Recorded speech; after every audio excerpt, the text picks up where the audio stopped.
के लेवल पे पहुंचने के बाद जाकर के उसको ज्ञान की प्राप्ति होती है, वो कैपेबल बनता है, रेडी बनता है ज्ञान को प्राप्त करने के लिए।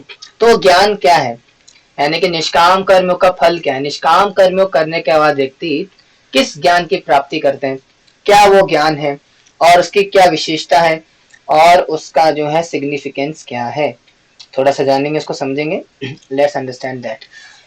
तो चैप्टर नंबर 4 दिव्य ज्ञान। तो भगवान अर्जुन को क्या कर रहे हैं, अब दिव्य ज्ञान देने का प्रयास कर रहे हैं। लेट्स सी भगवान क्या कहते हैं। Text number 1 chapter number 4 Divya ज्ञान। श्री भगवानुवाच इमं विवस्वते योगं प्रोक्तवान् अहं वयं विवस्वान् मनवे प्राह मनोरीक्ष्वा कवे ब्रवीत्।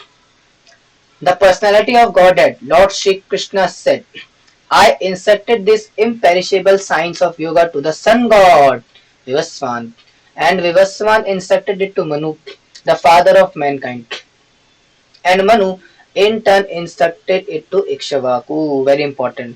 कह रहे हैं कि भगवान श्री कृष्ण ने कहा, मैंने इस अमर योग विद्या का उपदेश सूर्य देव विवस्वान को दिया और विवस्वान ने मनुष्यों के पिता मनु को उपदेश दिया और मनु ने इसका उपदेश अपने पुत्र इक्ष्वाकु को दिया। समझ में आया।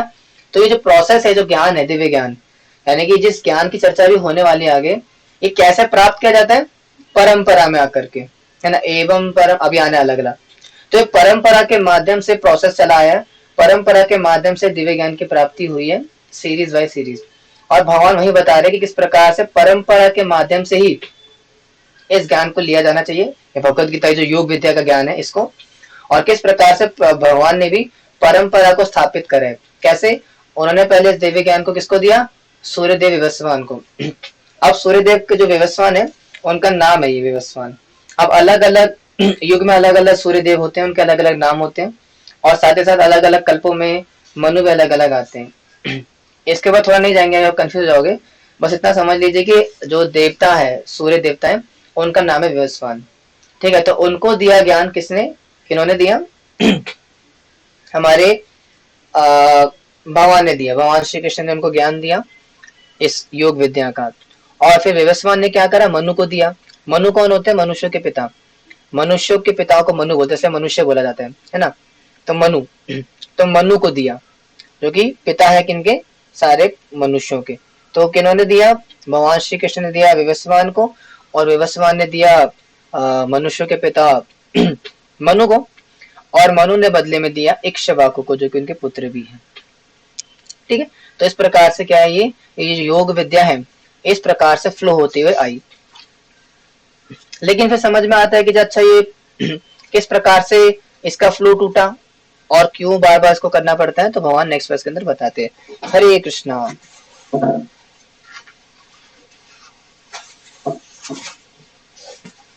ओहो, ये कहाँ गया भैया, गिर गया इस समय। हाँ अभी मत गए। हाँ, तो टेक्स्ट नंबर 2 में कह रहे, एवं परंपरा प्राप्तम एवं राजर्षयो विदु सा कालीनः महता योग नष्टा परंतपा। क्या कह रहे हैं भगवान, लेट्स सी। कह रहे हैं, the supreme science was thus received through the chain of disciplic succession and the saintly kings understood it in that way, but in course of time the succession was broken and therefore the science is as it is appeared to be lost। कह रहे कि इस प्रकार ये परम विज्ञान गुरु परंपरा द्वारा प्राप्त किया गया और राज ऋषियों ने इसी विधि से इसे समझा, किंतु कालक्रम में यह परंपरा छिन्न हो गई अतः ये विज्ञान यथारूप में लुप्त हो गया। जैसे कोई माता जी पूछ रही थी आप में से कोई कि प्रभु जी क्या कोई भगवान श्री कृष्ण को अपना गुरु मान के भक्ति भजन कर सकता है, नहीं कर सकता, तो नहीं कर सकता। भगवान को बता रहे हैं यहाँ पे, ये जो विज्ञान है, that science of Krishna consciousness, the science of निष्काम कर्म योगा, ये किस फॉर्म में आती है, डिसाइबलिक सक्सेशन, गुरु परंपरा में आती है। इसलिए परंपरा, ये जो दिव्य ज्ञान है, ये परंपरा के माध्यम से प्राप्त किया जाना चाहिए, ऐसे किसी अल्ले गिले से नहीं सुन लेना चाहिए। अगर आपने किसी से भी सुन लिया तो क्या होगा, वो दिव्य ज्ञान जो एज इट इज है आपको प्राप्त नहीं हो पाएगा, उसमें थोड़ा सा डेविएशन आ जाएगा। इसलिए भगवान बता रहे हैं यहाँ पे कि एवं परंपरा प्राप्तम, ये जो दिव्य ज्ञान है, जो योग विद्या है, कैसे प्राप्त करनी है आपने, परंपरा। परंपरा के माध्यम से आपको इस दिव्य ज्ञान को प्राप्त करना है। और वैसे ही 4 वैष्णव परंपराएं कौन कौन सी?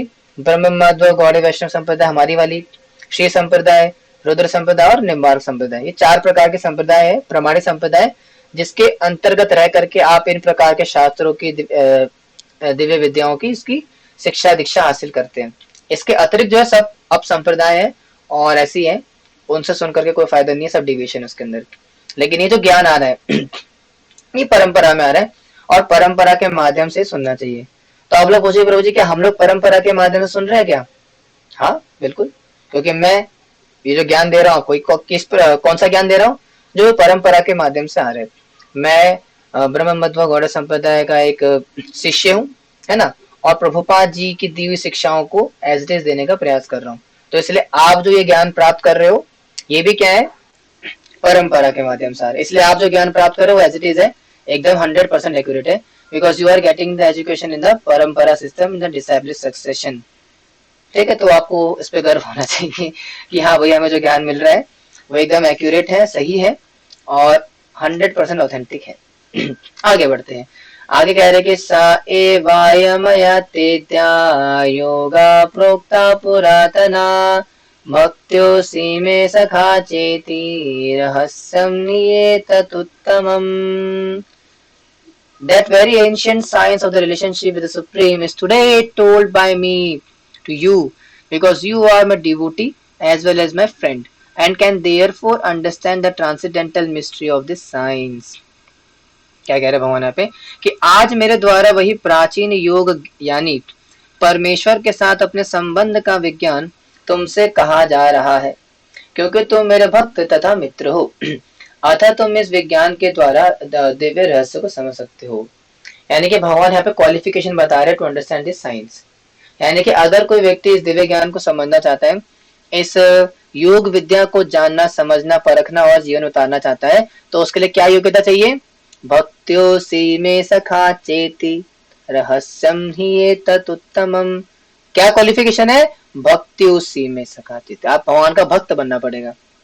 जब तक भगवान के भक्त नहीं बनोगे, until and unless you become the devotee of Krishna, जब तक आप कृष्ण के भक्त नहीं बनोगे, till then you will never get this knowledge, है ना। क्योंकि भगवान यहाँ पे खुद ही बता रहे कि भक्त्योऽसि मे सखा चेति रहस्यं हि एतदुत्तमम्।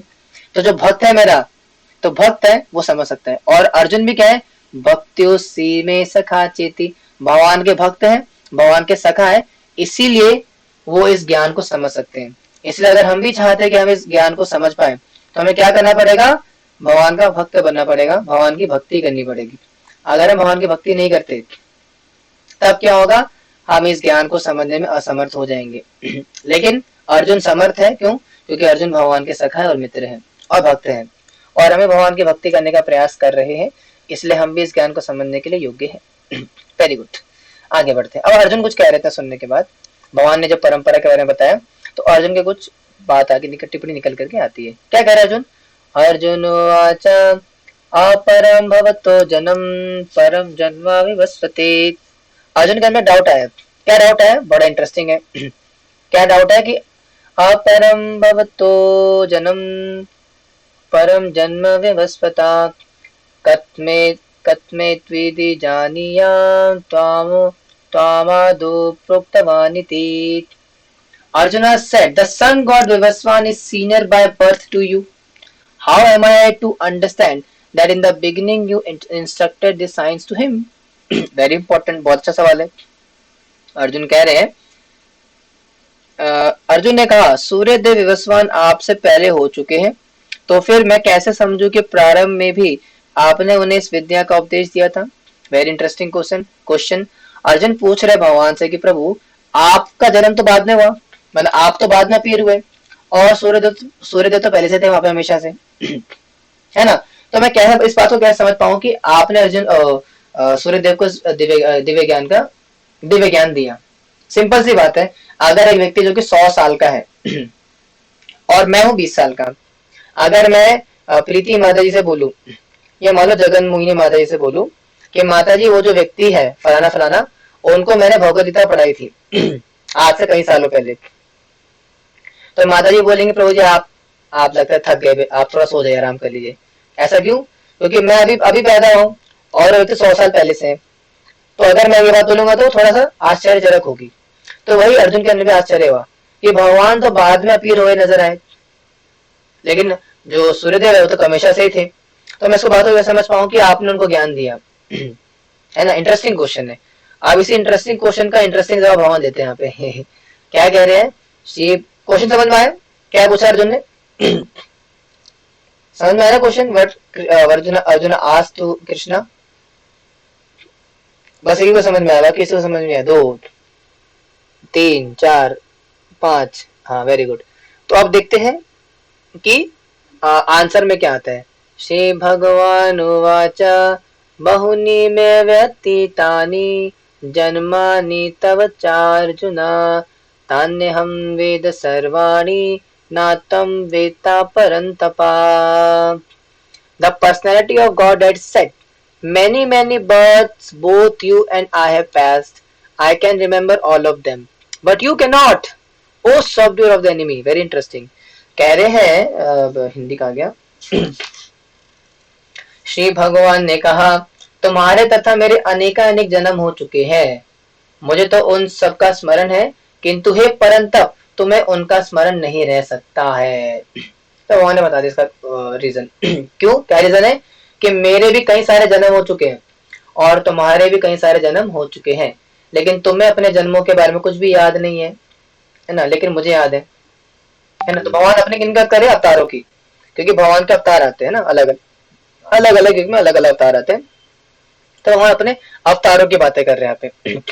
और अर्जुन को याद नहीं उनको, क्योंकि भगवान भगवान होता है, इसलिए समझा रहे हैं कि मेरे भी कई जन्म हो गए और तुम्हारे भी कई जन्म हो गए, इसीलिए तुम्हें याद नहीं है, लेकिन मैंने आज से करोड़ों साल पहले सूर्यदेव आसमान को ज्ञान दिया था। ठीक है, आगे बढ़ते हैं। आगे कह रहे हैं कि अजोन्यापि संव्यायात्मा भूतानामीश्वरोऽपि सन् प्रकृतिं स्वामधिष्ठाय संभावामात्मायया। Although I am unborn and my transcendental body never deteriorates, and although I am the lord of all living being entities, by my eternal energy, I still appear in every millennium in my original transcendental form. Very interesting verse. कह रहे भगवान, यद्यपि मैं अजन्मा तथा अविनाशी हूँ और यद्यपि मैं समस्त जीवों का स्वामी हूँ, तो भी प्रत्येक युग में मैं अपने अपने आदि आदि दिव्य रूप में प्रकट होता हूँ। अब भगवान एक्सप्लेन करेंगे। भगवान ने क्या बोला कि अर्जुन आपके भी कई सारे फॉर्म आ चुके हैं और मेरे भी कई सारे फॉर्म आ चुके हैं। तो फिर इसका मतलब क्या है? लोग क्या समझेंगे साधारण व्यक्ति, अच्छा हमारा भी पुनर्जन्म होता है ना, हमें जन्म मृत्यु के चक्कर में है ना, शरीर इंसान बिल्ली कुत्ता सुअर बनते रहते हैं, तो शायद भगवान भी ऐसे बदलते रहते होंगे जी, भगवान भी कर्म चक्कर में फंसते होंगे। तो भगवान उसका एक्सप्लेन करें, नहीं मैं कर्म चक्कर में नहीं आता हूँ, मैं क्या हूँ? अजन्मा भी हूँ, अविनाशी भी हूँ और सबका स्वामी भी हूँ, लेकिन फिर भी मैं अलग अलग युग में अवतार लेता हूँ। फिर सवाल आता है कि प्रभु आप अलग अलग युग में अवतार क्यों लेते हो, बार बार क्यों आते हो, बार बार का जन्म क्यों होता है? तो उसका बड़ा ही फेमस आंसर देते भगवान कि भगवान क्यों बार बार आते हैं जगत के अंदर। और आपने इस वर्ष को बहुत बार सुना होगा, देखा होगा, लोगों की तरफ से सुना होगा, खुद भी याद होगा, आपको सुना होगा टीवी सीरियल्स में और इधर उधर कहने के सुने होगा आपने, है ना। बड़ा ही फेमस वर्स है गीता का। तो भगवद गीता का चैप्टर 4 और टेक्स्ट नंबर 7 कि यदा यदा हि धर्मस्य ग्लानिर्भवति भारत अभ्युत्थानमधर्मस्य तदात्मानं सजाम्यहम्। Very important verse. कह रहा है कि whenever and wherever there is a decline in religious practice, O descendant of Bharat, and a predominant rise of religion, at that time I descend myself। कब आते हैं? हे भरतवंशी, जब भी और जहां भी धर्म का पतन होता है और अधर्म की प्रधानता होने लगती है, तब तब मैं अवतार लेता हूँ। अर्जुन को क्या बोला भगवान ने कि आज से करोड़ों साल पहले मैंने सूर्यदेव भगवान को ज्ञान दिया। फिर अर्जुन के अंदर प्रश्न आया कि आप तो बाद में आए थे, कैसे दिया ज्ञान? तो भगवान ने क्या बोला कि मैं बार बार आते रहता हूँ, तुम्हें बार बार आते रहता हूँ, तुम भूल जाते हो लेकिन मैं नहीं भूलता हूँ। फिर अर्जुन के अंदर सवाल आया कि क्या आप भी हमारी तरह जन्म मृत्यु के चक्कर में फंसे हो, कुत्ता बिल्ली से हिरण बनते रहते हो? तो भगवान ने बोला नहीं, मैं अजन्मा हूँ, अविनाशी हूँ, सबका स्वामी हूँ, लेकिन फिर भी अजन्मा होने के बावजूद भी बार बार आता हूँ। फिर सवाल आता है कि अगर आप अजन्मे हैं तो बार बार क्यों आते हैं? उसका क्या आंसर दिया? ये वाला, यदा यदा ही धर्म से, जब भी धर्म की कभी भी हानि होती है तब मैं आता हूँ। अच्छा प्रभु, सवाल आएगा एक और, धर्म की हानि होती है और ये सब कुछ होता है तब आते हो आप, लेकिन और कुछ करते हो क्या? मतलब आपका काम क्या है? अगर कोई व्यक्ति बार बार आ रहा है तो किसी काम से आ रहा होगा, है ना? तो क्या काम होता है आपका? बार बार क्यों आते हो आप? तो इसलिए आते हैं। यही बड़ा फेमस वर्स है, आपने बहुत बार सुना होगा। क्या किस लिए आते हैं भगवान?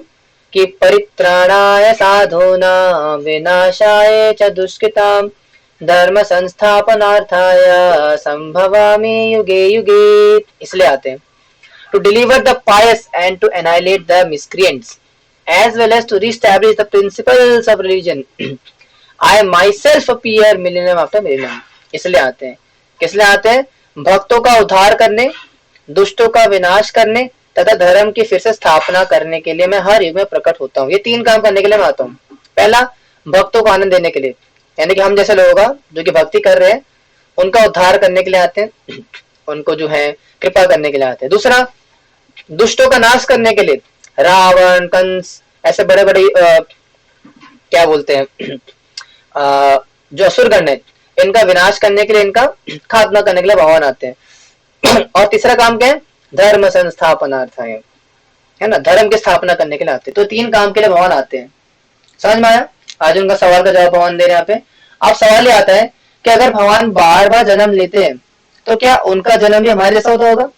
मतलब वही माता और स्त्री और पुरुष का संगम हुआ आपस में, फिर स्त्री ने पुरुष ने जो स्त्री के शरीर में बीज स्थानांतरित करा, फिर उसके बाद वो जो बाकी प्रोसेस होती है फर्टिलाइजेशन वगैरह जो भी धूमधड़ा का होता है, उसके बाद पूरा फॉर्मेशन होने के बाद बच्चा पैदा हुआ 9 महीने के बाद, ऐसा कुछ होता है। तो भगवान ने बोला नहीं, मेरा जन्म कर्म दिव्य है, मैं ऐसे पैदा नहीं होता हूँ। कैसे होता हूँ? कि जन्म कर्म च मे दिव्यम एवं यो वेत्ति तत्त्वता तत्त्वा देहम पुनर्जन्मा नैति मामेति सो अर्जुना। यानी कि one who knows the transcendental nature of my appearance and activities does not, upon leaving the body, takes his birth again in this material world, but attains my eternal abode. ओ अर्जुना, कह रहे हैं हे अर्जुन, जो मेरे आविर्भाव तथा कर्मों के दिव्य प्रकृति को जानता है वह शरीर को छोड़ने पर इस भौतिक संसार में पुनः जन्म नहीं लेता, अपितु मेरे सनातन धाम को प्राप्त होता है। अब अगर कोई व्यक्ति इस बात को जान जाता है कि भगवान के जन्म कर्म दिव्य है, भगवान हमारी तरह मनुष्य नहीं है, भगवान बार बार जो है जन्म मृत्यु के चक्कर में नहीं आते हमारी तरफ, भगवान का जन्म और कर्म दोनों दिव्य है जी, भगवान की लीला है, भगवान का कर्तव्य सब दिव्य है। अगर कोई व्यक्ति ऐसी बात को जान जाता है, बेसिकली भगवान का अगर भक्त बन जाता है, तो वो क्या हो जाता है? ना देहम पुनर्जन्म नैति मामेति सो अर्जुना, वो दोबारा देहम इस शरीर में दोबारा नहीं आता। यानी कि अगर आप इस बात को जान जाओगे कि भगवान का जन्म और कर्म दिव्य है, तो आपका दोबारा जन्म नहीं होगा। हम इस जगत में आपको फिर से मिस करेंगे बहुत ज्यादा। ठीक है, समझ में आया? इसलिए आते भगवान। नहीं, हमारा भी जन्म क्यों होगा भाई? हम भी तो भक्ति कर ही रहे हैं। हम अगर आप जाओगे तो हम भी जाएंगे साथ साथ, हम क्यों रुकेंगे यहाँ पे? हमारा क्या काम है यहाँ पे, है ना? कौन सा गाना था कि मेरे अंगने में तुम्हारा क्या काम है, मेरे अंगने में तुम्हारा क्या काम है, जो है नाम वाला वही तो बदनाम, है ना? तो मेरे अंगने, इस संसार में हमारा क्या काम है ना? हमारे तो भगवान के पास ही जाना है। अच्छा ठीक है प्रभु जी, हम भगवान के पास जाएंगे, लेकिन भगवान के पास जाने के लिए कुछ क्वालिफिकेशन तो मांगती है। क्या क्वालिफिकेशन चाहिए? तो एक क्वालिफिकेशन हम डिस्कस करेंगे कल कि क्या क्वालिफिकेशन चाहिए भगवान तक जाने के लिए, भगवान के पास जाने के लिए, कि किस प्रकार से वित्त राग भय, ये तीन चीज से बचना पड़ेगा। वित्त राग भय क्रोध लिखना है सामने, तो इन तीन चीजों से बचना पड़ेगा भगवान के पास जाने के लिए। ये तीन चीजें क्या होती है, कैसे बचना है, क्या है, etcetera etcetera, that will be discussing in the tomorrow's class in the next class। ठीक है जी, ओके। हरे कृष्णा, श्रील प्रभुपाद की जय, भगवत